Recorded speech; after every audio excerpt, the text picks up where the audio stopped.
Well, hello there, ladies and gentlemen, and welcome to the grand finale episode of Let's Play Super Mario Land. This is World 4, which is, of course, the final world here on the Game Boy version. They only went for half of it when they did it on the Game Boy, and of course we have Mario's super villain.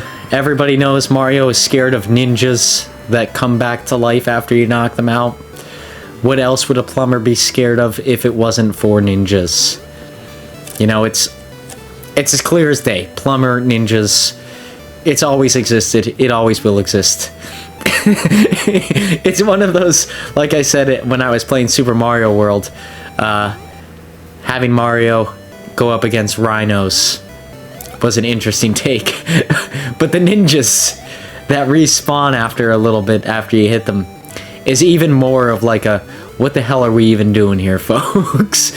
It is fun. I do like the way that they respond, and I do agree. It is pretty cool. It's unique, and that's what I really like about this Mario game, is that like everything here is unique. It stays within this world. One or two things they picked up for the mainline entries, but the majority of it, they just said, no way, Jose, and continued moving on the Mario path. But we are following this through up until the end. I hope you all are having a snazzy week so far. It is Monday here as we're doing the finale. We're going to have a couple extra episodes of Luigi's Mansion 3 this week. So if you've been viewing that series, there's going to be more episodes than usual this week. Just because, right, for Wednesday we have nothing, but on Friday we have Super Mario Wonder coming out. Now I am hoping I can get a video to come out right as the series comes out. If not, we'll pick up Monday, but I am hoping that we could get something on Friday there, and of course we have a death. I'm willing to accept this death here. I think this late in the level, it's worthwhile to accept.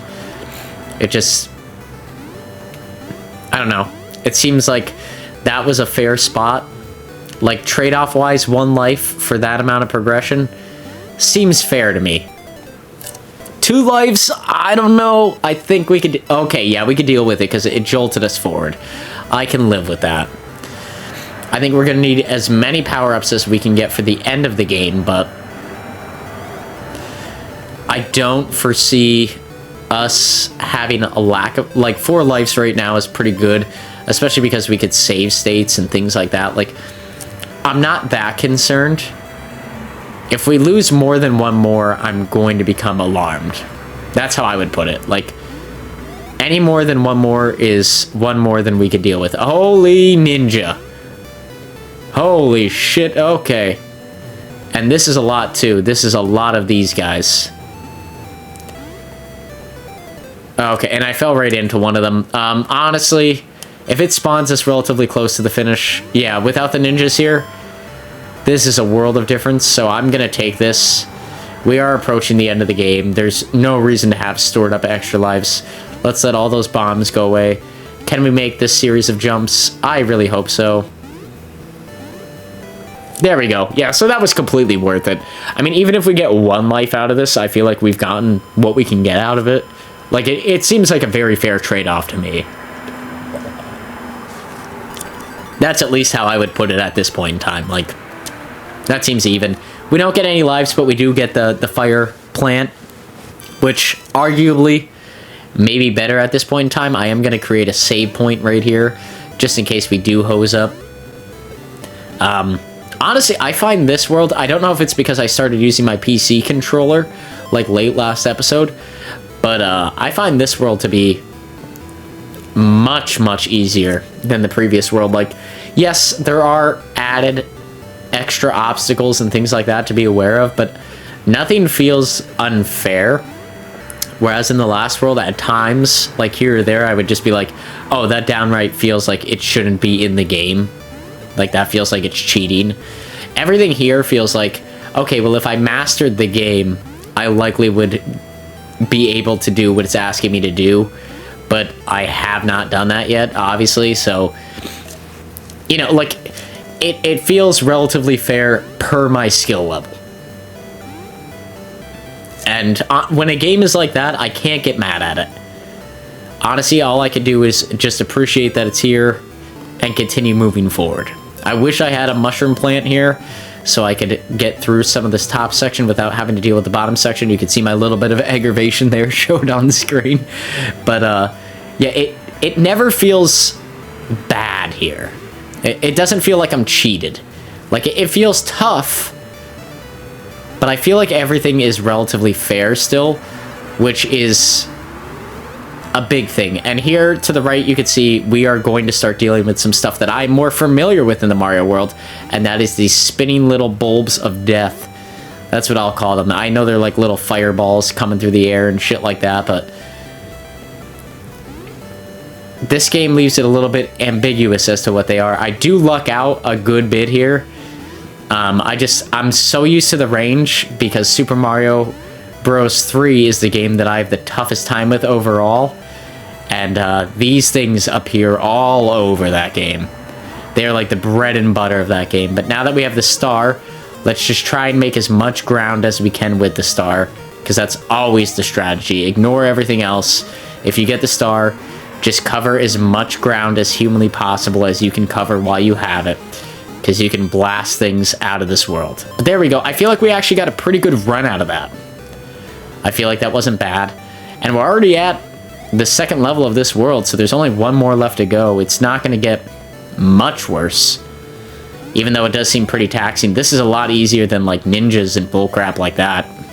I'd rather deal with these circular things every day. At least I can predict them, right? Like, it's not like 90 million things thrown to the screen at the same time like it is with other enemies in this game.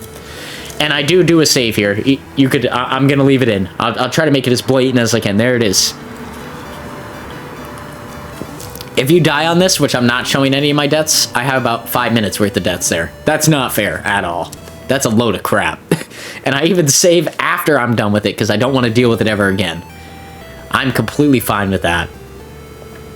I don't care about leaving that in one bit whatsoever. Dealing with anything like that in a Mario game is always like dealing with a hot piece of garbage. It's not worth it. I fail there, so I might as well just continue on. Let's go to the end of the game here. And here we go. There was a light cut there. I tried to save, it wouldn't let me, and I had to kill a couple seconds, so it is what it is. This is the last level in the series. We are wrapping up the finale here. It is not like Kingdom Hearts 2. There is no big shining lights or things like that. It's just doing what it did throughout the game and doing to the extreme. I appreciate that in some ways. It's been relatively tame compared to the rest of the game. Not relatively tame. I don't even know how I would word it. It's being what it was through and through up here till the end, right? It's remaining consistent, I guess is a good way to put it. But there's a star. Let's once again, as always, the deal with the star is just milk it till the end. Milk every second out of that star that you possibly can. Get as many hit points in, kill as many enemies, hit as many obstacles, do what you could do until it's done. We'll get this mushroom here. I do believe we do save a couple times here. Approaching the end game, especially right there, I feel like that's the best we could possibly do. Like, I know I could probably do better if I was like a speedrunner or something like that, but I think for like an average man's playthrough, that's about as good as you're gonna get it. And then we go through this bottom section, and there's another bottom section, then the final boss. So with that being said, ladies and gentlemen, if you like this episode or this series, please feel free to like, comment, subscribe. I know Super Mario World 2 is on the Switch here, so I would really love to do a playthrough of that in the future, but I always like to do them as like little filler things like this when I know it's a shorter game, which may sound like filler to you guys, but for me is honestly awesome. It helps, like little sections like this where I have a lot of Let's Plays on the docket or plan to do and little time to do them, so yeah, it's always cool beans when we get the opportunity to go and do that. But with that being said, ladies and gentlemen, like I said, if you like this episode, please feel free to like, comment, subscribe. All that good stuff's greatly motivational for myself.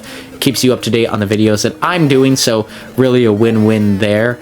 We'll be playing, yeah, this is the wrap-up series, so we'll be playing Super Mario Wonder when that comes out here on Mondays and Wednesdays. And we'll be playing Luigi's Mansion 3 on Tuesdays and Thursdays, so yeah, feel free to check any of that stuff out. Right now we're taking out this little cloud, and he's making some really interesting noises as we hit him. And then per Mario logic, right, that can't be the end boss. There's no way that could be the end boss. So, of course, we have this gigantic freaking monster.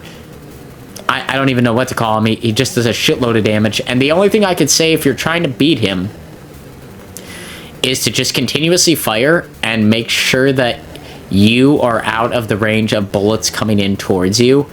And that's all I can give you strategy-wise. Like, that's how I beat it. I wasn't even paying attention to if we were hitting him or not. I was just firing and then dodging the bullets that he was firing and trying to stay somewhat out of the bounds. But there we go.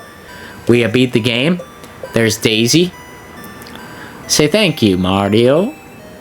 And Daisy and I go off on our merry way. Of course, Daisy is Luigi's princess. We have Peach. He has Daisy. But this was Daisy's introduction to the series. So, worth noting there. And I am going to let some of the credits roll here as we wrap up the game. But, yeah, like I said, if you guys like this video or this series at all, you know, please let me know. Let me know in the comments down below. Like the video, and then drop a comment down and say, hey, we want Super Mario Land 2 now, Average Joe. What are you doing? And I can play some of those games. Or drop down any game recommendations you have. I mean, if they're on the Switch, I can get to them right away. That's, that's a given. If I have to emulate them, I will if I'm familiar with them.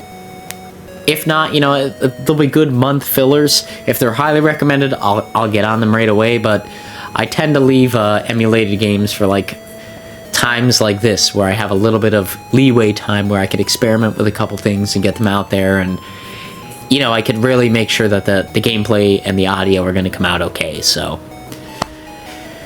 yeah, with that being said here, ladies and gentlemen, it is a Monday, so I hope you all have a snazzy week moving forward. I hope you had a great weekend. I hope if you're watching the NFL like I am, all your teams won, or at least are upholding some sort of good-looking record that you can deal with it. But until next time, ladies and gentlemen, everybody take it easy. Starting, I believe, this Friday, we'll be playing Super Mario Wonder, and of course, Tuesday, Thursday, and Wednesday of this week will be Luigi's Mansion 3, with the Wednesday filling in for an episode missing from this series. But I hope you all had a snazzy weekend and have a snazzy week moving forward, and I hope to see you all here on the next Let's Plays moving forward. Peace out, Girl Scout, as always.